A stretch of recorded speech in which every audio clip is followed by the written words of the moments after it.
E aí, galera, tudo bem? Mais um episódio agora do Na Margem Esquerda do Amazonas. E dessa vez nós temos uma convidada bem novinha também, com apenas 23 anos, mas que já construiu uma grande trajetória dentro da política aqui no estado do Amapá, que é a Kerelin Viana. Ela é estudante, acadêmica agora de jornalismo. Ela mora ali na Ilharga do Cabralzinho / Marabaixo. Ela é uma das grandes ativistas da educação que nós temos hoje aqui no estado do Amapá. Hoje ela faz parte do Conselho Estadual da Mulher, gerenciando, fiscalizando, fazendo controle social das políticas públicas voltadas para as mulheres no estado do Amapá e hoje apresenta o seu nome como pré-candidata a vereadora de Macapá pelo PDT. Tudo bem, Kerelin? Oi, Renan, bom dia, tudo bem? É um prazer estar aqui na margem esquerda do Rio Amazonas. Para mim, muito me honra que eu vi o pessoal que já passou por aqui, é um pessoal, né, muito bem preparado. Também muito me honra ter esse convite de estar aqui hoje com você. Mulher, seguinte, tu me fez vir aqui num sábado, debaixo do sol quente, atravessar da Zona Norte pra cá pra conversar contigo. E eu fiz questão de vir conversar contigo porque nós nos conhecemos através da nossa vida profissional, né? Você através de uma assessoria e eu dentro das relações institucionais dentro de uma instituição. E eu fiquei surpreso na primeira vez que nós nos encontramos pelo domínio que você tem da institucionalidade. E agora que eu estou conhecendo essa sua trajetória dentro dos movimentos sociais em defesa da educação, né? E aí eu quero entender um pouco como foi que você começou essa história dentro dos movimentos sociais. Então, Renan, tudo começou no meu ensino médio. Eu tive a oportunidade de ser jovem vereadora, que foi um programa de formação política na Câmara Municipal de Macapá em 2017. E o pontapé inicial foi o Câmara Jovem. A partir do Câmara Jovem eu tive essa vivência de um vereador, de fato. E logo após isso eu fiz parte do Grêmio Estudantil da minha escola, a Escola Carmelita.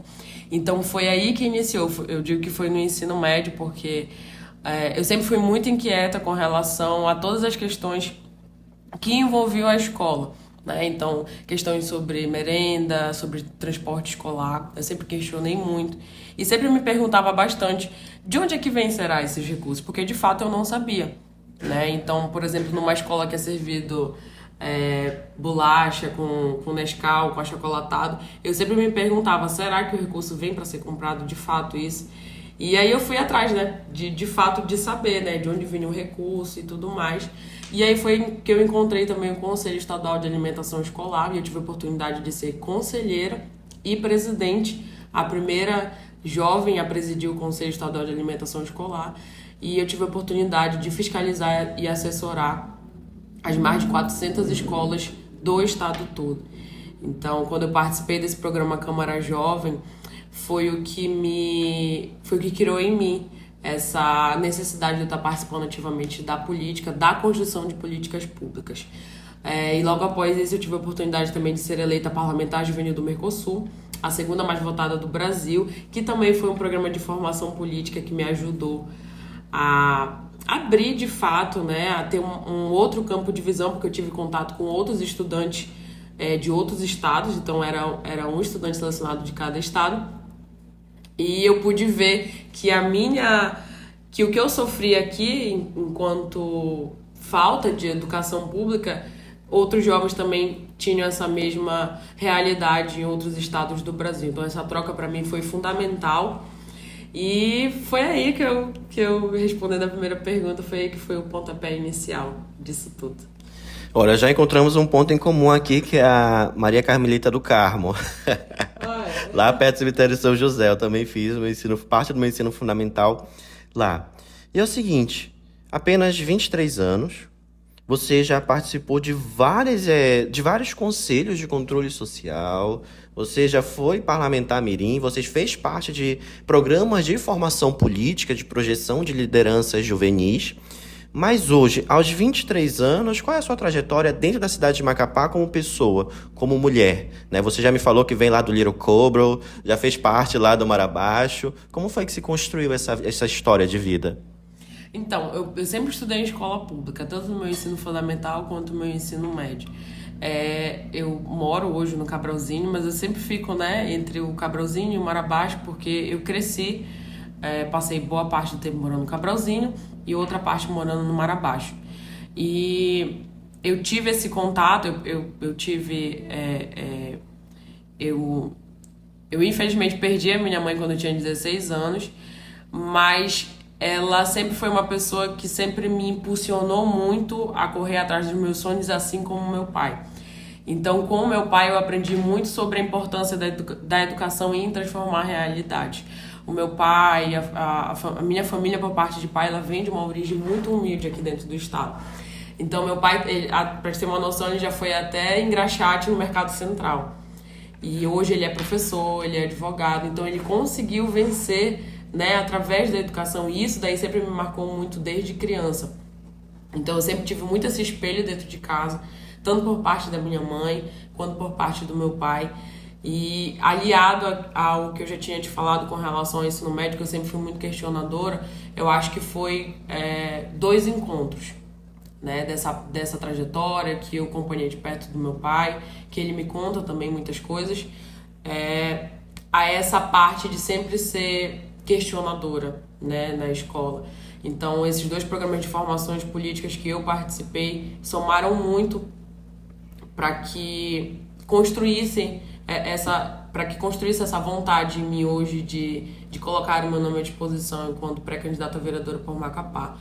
Quando eu decidi colocar o meu nome à disposição para ser vereadora jovem, eu pensei, quando me falaram qual era a proposta e o objetivo do programa, eu pensei muito em ajudar a resolver as problemáticas do entorno da minha escola. Então, desde coisas simples, até falta de água no bebedouro, falta de professor, falta de estrutura física, eu visualizei o programa Câmara Jovem como algo que fosse me ajudar a resolver esses problemas. E é muito engraçado que hoje, quando eu fui pensar também em colocar meu nome à disposição enquanto pré-candidata a vereadora de Macapá, eu fiquei muito reflexiva com relação a isso, porque quando eu tive a oportunidade de ser jovem vereadora, era em âmbito escolar. E aí, quando veio essa vontade de colocar meu nome à disposição, eu pensei muito na transformação de Macapá, né? De que maneira eu poderia, não só no âmbito escolar, mas em todos os âmbitos, em todas as áreas, fazer essa transformação de fato na cidade de Macapá. E hoje, falando de Macapá, você apresenta o seu nome como pré-candidato a vereadora pelo PDT aqui em Macapá.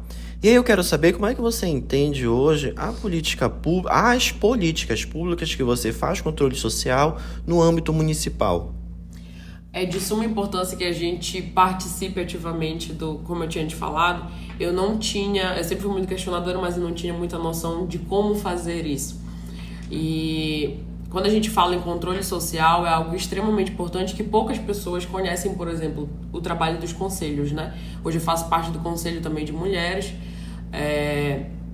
fui presidente do Conselho Estadual de Alimentação Escolar, e essa participação nesse conselho, ela foi de extrema importância para mim, para de fato eu visualizar a maneira que eu consigo ajudar a contribuir na construção de políticas públicas de município, né? Os conselhos também que eu participo são a nível estadual, políticas públicas de estado, não políticas públicas de partido, de políticos, né? Que são de fato assim temporários, mas políticas públicas que de fato alcancem a população e mudem a realidade. Então, em todos os conselhos que eu costumo participar, eu sempre trago essa mensagem, né, para que a gente construa políticas públicas de Estado, políticas públicas que de fato vão transformar a realidade.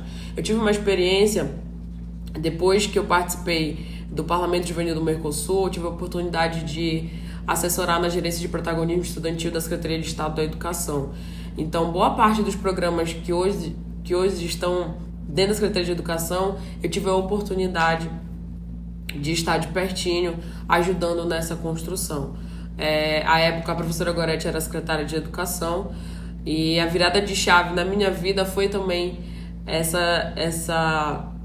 esse jogo, né, de sair da condição de só questionar, de só reclamar e ir para dentro do processo para de fato ajudar a construir as políticas públicas. Então, assim, foi um baque para mim, porque assim, eu costumo dizer que a gente, enquanto ser humano, nós somos críticos por natureza. Por exemplo, essa sala que a gente está, ela pode ser a mais perfeita, mas a gente sempre vai achar algum defeito. Mas o diferencial é a gente, de fato, ir lá e propor alguma solução para isso. Então foi isso que também me modificou durante o trabalho da gerência de protagonismo. E na gerência tive a oportunidade de coordenar a nível estadual o programa Jovens Embaixadores e ajudar na coordenação do programa Jovem Senador, que são programas de incentivo ao protagonismo estudantil.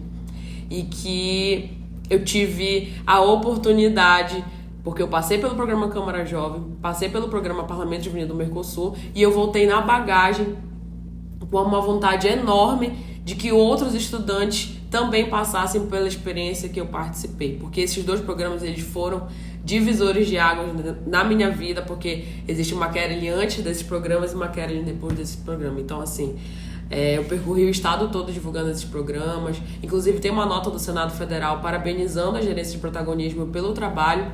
A gente fez um trabalho, assim, excelente. Nós conseguimos chegar, inclusive, em regiões de garimpo aqui no nosso estado, na comunidade Vila Nova, em Porto Grande, na Escola Estadual Santa Maria. E assim, foi um impacto muito grande para mim, porque duas coisas que são essenciais, que eu acredito que são essenciais na política: a urgência e a justiça. Nós temos jovens hoje, da minha idade, que eu sou muito grata e muito feliz por ter tido essas oportunidades, mas tem muitos jovens que não estão tendo essa oportunidade. Então a gente precisa dessa urgência para, de fato, construir políticas públicas que alcancem a ponto. Então isso me tocou bastante quando eu fui divulgar o programa Jovem Senador. Eu encontrei meninas da minha idade e que já tinham 3, 4 filhos. Inclusive, uma menina, ela estava com o bebê de colo na hora de fazer a redação, porque é uma metodologia de escolha do Jovem Senador através da redação, e ela queria fazer a redação e o bebê estava chorando e tudo mais, então a gente ajudou ela, segurou o bebê. O Renê também acabou ajudando para acalmar o bebê para ela poder fazer a redação. Então isso me tocou bastante, porque eu aqui na capital já sofro com algumas questões, né, com algumas dificuldades de conseguir acessar algumas políticas públicas. Aí você imagina uma jovem da mesma idade que eu, que mora numa região de garimpo, que tem difícil acesso, que não tem saneamento básico. Então, assim, isso só aumenta cada vez mais. É por isso que eu creio que urgência e justiça são 2 pontos que têm que estar muito aliados na construção de pré-candidatura, de política pública, enfim. Bom, gente, essa foi Kerelin Viana, aqui mais uma vez no nosso episódio do Na Margem Esquerda do Amazonas. Fica aqui o nosso muito obrigado, Kerelin. Eu que agradeço, Renan. Muito obrigada e até a próxima. Bom, galera, até o próximo episódio.